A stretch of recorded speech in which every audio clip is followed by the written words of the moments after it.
Hello friends, आज की ताज़ा खबरों में आप सभी का स्वागत है। झारखंड की तमाम छोटी बड़ी खबर इस वीडियो में देखने को मिलेगी। सबसे पहले बड़ी खबर, झारखंड के 86 प्रखंडों में बनेंगे आवासीय भवन। इधर मुख्यमंत्री हेमंत सोरेन की अध्यक्षता में आज झारखंड कैबिनेट की बैठक होने वाली है। इस दौरान नियोजन नीति, ओबीसी आरक्षण बढ़ाने और आंगनबाड़ी सहायिकाओं के मानदेय में बढ़ोतरी जैसे प्रस्ताव रखे जाने की संभावना है। इसके अलावा राज्य के 86 प्रखंडों में आवश्यकता अनुसार आवासीय भवनों के निर्माण के लिए 486 करोड़ रुपए की प्रशासनिक स्वीकृति दी जा सकती है। साथ ही आंगनबाड़ी केंद्रों में पोषाहार पकाकर लाभुकों को उपलब्ध कराने के लिए गैस सिलेंडर और कुकिंग स्टोव की आपूर्ति की योजना में एलपीजी सिलेंडर की दर में संशोधन की स्वीकृति दी जा सकती है। इसी के साथ ही अगली बड़ी खबर, झारखंड में बहाल होंगे 25,000 से अधिक शिक्षक। इधर झारखंड के प्रारंभिक विद्यालयों में 25,996 शिक्षकों की बहाली की जाएगी। जिलावार शिक्षकों के पदों की यूनिट तय कर ली गई है। अब शिक्षकों के इन पदों को जिलावार रोस्टर क्लियरेशन के लिए भेज दिया जाएगा और रोस्टर क्लियरेशन होने के साथ ही शिक्षकों की नियुक्ति के लिए झारखंड कर्मचारी चयन आयोग को अधियाचना भेज दी जाएगी। शिक्षा मंत्री जगन्नाथ महतो ने मंगलवार को इस पर अपनी मंजूरी दे दी है। झारखंड के प्रारंभिक स्कूलों में 50,000 शिक्षकों की नियुक्ति होनी है। पहले चरण में 25,996 शिक्षकों की बहाली की जाएगी। इसी के साथ ही अगली बड़ी खबर, जेट अध्यक्ष सदस्यों की 3 महीने में नियुक्ति करने का निर्देश है। इधर झारखंड हाई कोर्ट ने सरकार को 3 महीने में झारखंड शिक्षा न्यायाधिकरण के अध्यक्ष और सदस्यों की नियुक्ति करने का निर्देश दिया है। जस्टिस आनंद सेन ने मंगलवार को सुनवाई करते हुए ये निर्देश दिए हैं। इसी के साथ ही अगली बड़ी खबर, मानदेय बढ़ोतरी को लेकर सीएम का फूका पुतला। इधर कृषक मित्र महासंघ के बैनर तले कृषक मित्रों ने मंगलवार को जिलावार मुख्यालयों में प्रदर्शन किए हैं। वहीं नारेबाजी करते हुए कृषि मंत्री बादल पत्रलेख और मुख्यमंत्री हेमंत सोरेन का पुतला दहन किए हैं। इसी के साथ ही अगली बड़ी खबर, 5 प्रमंडल में कांग्रेस की भारत जोड़ो यात्रा। इधर झारखंड के 5 प्रमंडल में कांग्रेस भारत जोड़ो यात्रा निकालेगी। ये पदयात्रा सभी प्रमंडलों में राज्य के विभूतियों के जन्म स्थल और शहीद स्थल से निकाली जाएगी। भारत जोड़ो यात्रा के प्रदेश संयोजक सुबोध कांत सहाय ने कहा है कि भारत जोड़ो यात्रा समय की मांग है। महंगाई, जीएसटी, बेरोजगारी, सामाजिक ध्रुवीकरण भारत की एकता में सेंध लगा रहा है।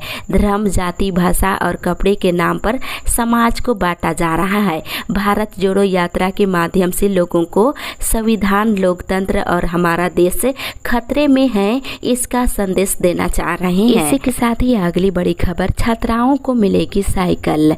बसंतराय प्रखंड मुख्यालय स्थित अल्पसंख्यक महाविद्यालय जो बसंतराय प्रखंड मुख्यालय में अवस्थित है, महाविद्यालय के छात्रा के लिए महाविद्यालय से 3 किलोमीटर अधिक दूर के पठन पाठन छात्रा 14 सितंबर से विद्यालय में लिखित आवेदन देकर अपना साइकिल प्राप्त कर सकते हैं। इसकी जानकारी दी गई है। इसी के साथ ही अगली बड़ी खबर, खतियान आधारित स्थानीय नीति लागू करने की मांग है।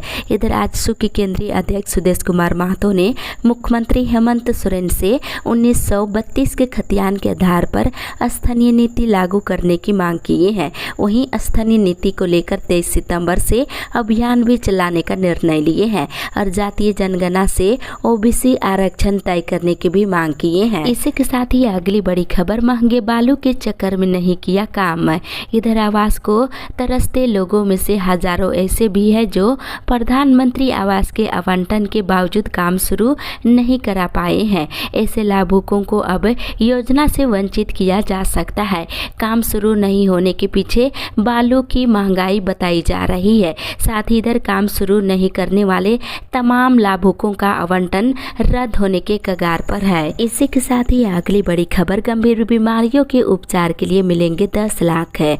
इधर मुख्यमंत्री गंभीर बीमारी उपचार योजना के तहत अब 10 लाख रुपए की सहायता राशि पर स्वास्थ्य विभाग स्वीकृति दे सकता है। जिस मरीजों को इलाज के लिए 10 लाख रुपए से भी अधिक राशि की जरूरत होगी उस पर कैबिनेट के अनुमोदन के बाद स्वीकृति दी जाएगी। स्वास्थ्य विभाग ने इस योजना के तहत सहायता राशि 5 लाख से बढ़ाकर 10 लाख रुपए करने के कैबिनेट की स्वीकृति के बाद इससे संबंधित संकल्प जारी कर दिया है। इसी के साथ ही अगली बड़ी खबर, सरकार पुख्ता तैयारी के साथ कैबिनेट में लाएगी स्थानीय नीति का प्रस्ताव।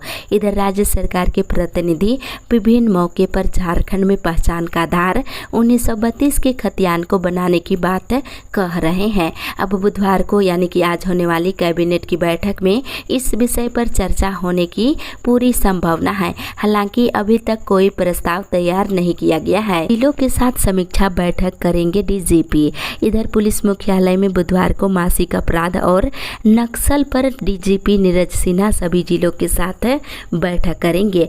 बैठक वीडियो कॉन्फ्रेंसिंग के माध्यम से किया जाएगा, जिसमें सभी एसपी, डीआईजी और आईजी रहेंगे। इसी के साथ ही अगली बड़ी खबर, चैम्बर नहीं मिलने के विरोध में वकीलों ने लगाया सफेद बिल्ला।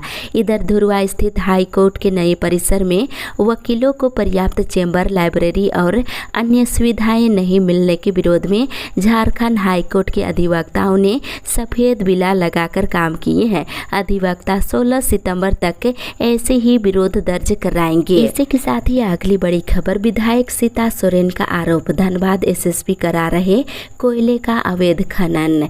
इधर सत्तारूढ़ झारखंड मुक्ति मोर्चा के विधायक सीता सोरेन ने अपनी ही सरकार के अधिकारियों के कामकाज और रवैये पर सवाल उठाया है। मंगलवार को उन्होंने आरोप लगाया है कि धनबाद के एसएसपी कोयले का अवैध खनन और परिवहन करा रहे हैं। इसी के साथ ही अगली बड़ी खबर, मुख्यमंत्री 16 और 19 सितंबर को उपायुक्तों के साथ करेंगे बैठक। इधर मुख्यमंत्री हेमंत सोरेन उपायुक्तों के साथ बैठक कर कानून व्यवस्था और योजनाओं की समीक्षा करेंगे। इसके तहत 16 सितंबर को राज्य में कानून व्यवस्था की समीक्षा की जाएगी। इसके बाद 19 सितंबर को विभिन्न योजनाओं की प्रगति की समीक्षा की जाएगी। दोनों बैठकें प्रोजेक्ट भवन सभागार में वीडियो कॉन्फ्रेंसिंग के जरिए की जाएगी। मुख्यमंत्री सुखाड़ से निपटने के लिए किए जा रहे कार्यों की जानकारी लेंगे और इस दौरान किसानों को राहत देने के लिए निर्णय लिया जाएगा। इसके अलावा कक्षा 1 से लेकर 12वीं तक के विद्यार्थियों को अभियान चलाकर जाति प्रमाण पत्र जारी करने से संबंधित योजना की प्रगति की जानकारी मुख्यमंत्री लेंगे। इसी के साथ ही अगली बड़ी खबर, कोर्स पूरा करने के 3 साल के बाद 230 छात्रों को मिलेगी छात्रवृत्ति। इधर राज्य सरकार के 2 संस्थानों में बीएससी इन कम्युनिटी हेल्थ पाठ्यक्रम पूरा करने के 3 साल के बाद छात्र छात्राओं को छात्रवृत्ति दी जाएगी। साथ ही इधर 89 मॉडल स्कूलों में सीटें रिक्त रहने पर 11वीं में हो सकता है एडमिशन। इधर राज्य में संचालित 89 मॉडल विद्यालयों में सीटें रिक्त रहने पर 11वीं कक्षा में भी एडमिशन हो सकता है। स्कूली शिक्षा व साक्षरता विभाग ने ये निर्णय लिया है। इसी के साथ ही अगली बड़ी खबर, लेटरल एंट्री परीक्षाओं का रिजल्ट जारी। इधर झारखंड संयुक्त प्रवेश प्रतियोगिता परीक्षा परिषद ने डिप्लोमा प्रवेश प्रतियोगिता परीक्षा 2022 और इंजीनियरिंग प्रवेश प्रतियोगिता परीक्षा 2022 का रिजल्ट जारी कर दिया है और हर स्कूलों में बहाल होंगे खेल शिक्षक।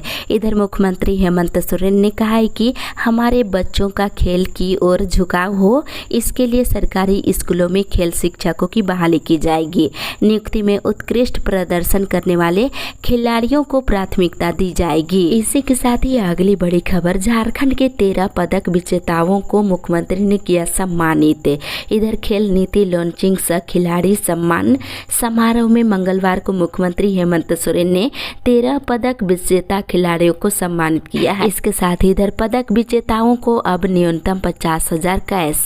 इधर मुख्यमंत्री हेमंत सोरेन ने ऐलान किया है कि अब किसी भी श्रेणी के राष्ट्रीय पदक विजेता खिलाड़ियों को न्यूनतम 50,000 रुपये सम्मान राशि दी जाएगी। सीएम ने मंगलवार को झारखंड की नई खेल नीति 2022 को लॉन्च किए हैं। इसी के साथ ही अगली बड़ी खबर, जनजातीय भाषा के पद का होगा सृजन।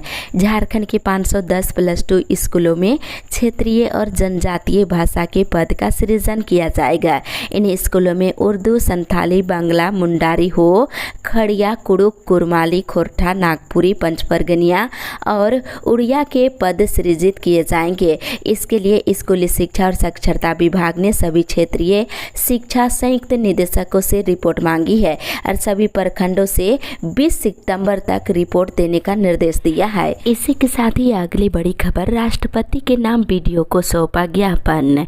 इधर आदिवासी सेंगेल अभियान के कार्य कार्यकर्ताओं ने गोड्डा जिले के सभी प्रखंडों के प्रखंड विकास पदाधिकारियों को अपने मांगों के समर्थन में राष्ट्रपति के नाम कल ज्ञापन सौंपे हैं। इसमें मुख्य रूप से सरना धर्म कोड को अविलंब मान्यता देकर जनगणना में शामिल किए जाने, वहीं संथाली भाषा को अविलंब झारखंड की प्रथम राजभाषा का दर्जा दिए जाने की मांग की गई है। साथ ही असम और अंडमान में शताब्दियों से बस गए झारखंडी आदिवासियों को अविलंब अनुसूचित जनजाति का दर्जा दिए जाने समेत कई मांग शामिल किए हैं। इसी के साथ ही अगली बड़ी खबर, दलित परिवार को हक दिलाने के लिए धरना। इधर पलामू जिले के मारूमातू के पांडू थाना क्षेत्र से उजाड़े गए दलित परिवारों को उनके पैतृक जमीन पर बसाने की मांग को लेकर भाजपा अनुसूचित जाति मोर्चा के जिला अध्यक्ष अजीत रविदास के नेतृत्व में रविंद्र चौक के पास धरना प्रदर्शन कल किया गया। इसी के साथ ही अगली बड़ी खबर, मदरसा में 3 शिक्षकों की होगी नियुक्ति। इधर डीईओ गोड्डा के पत्रांक 1363 के तहत SPEMM के तहत मदरसा में 3 प्रशिक्षित शिक्षकों की नियुक्ति की जानी है। महगामा प्रखंड क्षेत्र के अंतर्गत मदरसा इस्लामिया अरबिया नैरनी में 27 सितंबर तक शिक्षक पद के उम्मीदवारों से आवेदन आमंत्रित किया गया है। इसी के साथ ही अगली बड़ी खबर, भाकपा गोमिया ने बीडीओ को सौंपा मांग पत्र। इधर राज्यव्यापी आह्वान के तहत भाकपा गोमिया प्रखंड कमेटी की ओर से स्थानीय जन मुद्दे को लेकर 10 सूत्री मांग पत्र मंगलवार को बीडीओ कपिल कुमार को सौंपा गया है। इसमें गैर मजरूआ जमीन की रसीद नहीं काटना और गैर मजरूआ जमीन को जबरन कंपनियों के द्वारा अधिग्रहण कर लेना और मुआवजे का भुगतान नहीं करना, वहीं मनरेगा को जमीन पर लागू नहीं करना, इन सभी मांगों को लेकर ज्ञापन सौंपा है। वहीं आगामी दिसंबर महीने में इन सभी मांगों को लेकर आंदोलन किया जाएगा। इसी के साथ ही अगली बड़ी खबर, BTPS गेट के पास धरना दूसरे दिन भी जारी। इधर DBC BTPS में विस्थापित रैयतों को दरकिनार कर बंगाल और बिहार के मजदूरों से स्थानीय प्रबंधन के द्वारा काम कराने को लेकर आंदोलन दूसरे दिन भी जारी रहा। इसके साथ ही इधर नवाडी के कृषक मित्रों ने फूका CM और कृषि मंत्री का पुतला। इधर प्रदेश कृषक मित्र संघ के प्रदेश अध्यक्ष शशि भगत के आह्वान पर कृषक मित्रों का मानदेय बढ़ाने की मांग को लेकर मंगलवार को मुख्यमंत्री हेमंत सोरेन और कृषि मंत्री बादल पत्रलेख का पुतला फूका गया। वहीं जमकर नारेबाजी भी की गई है। इसी के साथ ही अगली बड़ी खबर, निजी पैथोलॉजी जांच केंद्रों का रेट तय नहीं, मनमाना वसूल रहे पैसे। इधर बोकारो जिले में बिना रजिस्ट्रेशन और मानकों का पालन किए पैथोलॉजिकल जांच केंद्र संचालित किए जा रहे हैं। निजी लैब वाले मनमाना दर वसूलते हैं और इन पर कार्रवाई करने में स्वास्थ्य विभाग के पदाधिकारी अक्षम नजर आ रहे हैं। बताते चले, इधर डेंगू जांच का 700 रुपये से लेकर 1200 रुपये वसूल रहे हैं, जबकि मलेरिया जांच के लिए 100 से 300 रुपये और लीवर जांच के लिए 300 से लेकर 400 रुपये वसूलते नजर आ रहे हैं। इसी के साथ ही अगली बड़ी खबर, जिला स्तर पर मुखिया सम्मेलन 15 को। इधर निःशुल्क एवं अनिवार्य बाल शिक्षा अधिकार अधिनियम, समग्र शिक्षा व नई शिक्षा नीति में पंचायत प्रतिनिधि स्थानीय प्राधिकार को नई शिक्षा नीति की जानकारी देने को लेकर Bokaro steel city college sector 6 में जिला स्तर पर मुखिया सम्मेलन का आयोजन 15 सितंबर को किया जाएगा। इसी के साथ ही अगली बड़ी खबर, जल्द BGH में बहाल होंगे 23 चिकित्सक। इधर बोकारो जनरल अस्पताल में चिकित्सकों के खाली पड़े पदों पर भर्ती की प्रक्रिया अगले 10 दिनों के अंदर पूरी कर ली जाएगी। BCL प्रबंधन की माने तो करीब 23 डॉक्टरों की नियुक्ति की जानी है। इसी के साथ ही अगली बड़ी खबर, प्रखंड मुख्यालय के सामने धरना प्रदर्शन। इधर भाकपा माले रेड स्टार के द्वारा मंगलवार को अनगढ़ा प्रखंड मुख्यालय के सामने अपनी 18 सूत्री मांगों को लेकर धरना दिया है। बताते चले, इसमें प्रमुख रूप से जल, जंगल और जमीन पर आदिवासी और मूलवासी का अधिकार सुनिश्चित करने की मांग की है। साथ ही स्वास्थ्य, शिक्षा और कृषि का निजीकरण बंद करने और आदिवासी मूलवासी की छीनी जमीन वापस करने सहित अन्य मांगे शामिल की गई है। इसी के साथ ही अगली बड़ी खबर, नगर निगम 17 से चलाएगा जागरूकता अभियान। इधर नगर निगम शहर को कचरा मुक्त और साफ सफाई को लेकर 17 सितंबर से लेकर 2 अक्टूबर तक जागरूकता अभियान चलाएगा। इस दौरान स्वच्छ अमृत महोत्सव मनाया जाएगा। अभियान में पर्यटन स्थल से कचरा हटाया जाएगा। रोजगार को लेकर हर गांव में 5-5 योजनाएं। इधर मुख्यमंत्री हेमंत सोरेन ने सुखाड़ जैसे हालात से निपटने के लिए सभी विभागों को एक साथ 2 से लेकर के 2.5 हजार करोड़ रुपए तक की योजना बनाने का निर्देश दिया है। हर गांव में पलायन रोकने और रोजगार सृजन के लिए 5-5 नई योजनाएं शुरू करने के निर्देश दिए हैं और सभी योजनाओं का जियो टैगिंग किया जाएगा। मुख्यमंत्री ने खाद्यान्न, पेयजल, पशु चारा की कमी नहीं हो, इसे भी ध्यान रखकर योजनाएं बनाने के निर्देश दिए हैं और बेहतर कार्य और निगरानी पर जोर दिया है। मुख्यमंत्री ने सोमवार को राज्य में सूखे से निपटने को लेकर आपदा प्रबंधन प्राधिकार की उच्च स्तरीय बैठक में इस संबंध में अधिकारियों को निर्देश दिए हैं। वहीं मुख्यमंत्री ने कहा है कि सूखे की स्थिति को देखते हुए पूरे राज्य में 1 लाख कुआं और 1 लाख तालाब बनाए जाएंगे। युद्ध स्तर पर चापाकल और चेक डैम की मरम्मत भी कराई जाएगी। वहीं सीएम ने मनरेगा के तहत बचे कार्यों पर लगी रोक को हटाने के निर्देश दिए हैं। इसी के साथ ही अगली बड़ी खबर, झारखंड के 14 लाख बच्चों का खुलेगा बैंक में खाता। इधर झारखंड के सरकारी स्कूलों के वैसे बच्चे जिनका बैंक खाता नहीं है, उनका HDFC बैंक में अकाउंट खुलवाया जाएगा। प्रखंड स्तर पर कैंप लगाकर खाता खुलवाने की प्रक्रिया शुरू की जा रही है। 13 सितंबर से लेकर 30 सितंबर तक अलग अलग जिलों के प्रखंडों में कैंप लगाकर स्कूली बच्चों का बैंक खाता खोला जाएगा। झारखंड शिक्षा परियोजना परिषद ने बैंक खाता खुलवाने के लिए शेड्यूल जारी कर दिया है। वहीं इधर 13 सितंबर यानी कि आज कोडरमा, लातेहार, सिमडेगा और पश्चिमी सिंहभूम जिले के प्रखंडों में शिविर लगाए जाएंगे। 14 और 15 सितंबर को लोहरदगा, पाकुड़, गढ़वा और गिरिडीह में, वहीं 19 और 20 सितंबर को जामताड़ा और खुट्टी में और साथ ही इधर 21 और 22 सितंबर को पलामू, सरायकेला, गुमला और हजारीबाग के जिले में शिविर लगाए जाएंगे। वहीं 23 और 24 सितंबर को रामगढ़ और साहिबगंज में, 27-28 सितंबर को धनबाद, रांची, देवघर और पूर्वी सिंहभूम में और 29 और 30 सितंबर को बोकारो, चतरा, गोड्डा और दुमका जिले के प्रखंडों में खाता खोलने के लिए शिविर लगाए जाएंगे।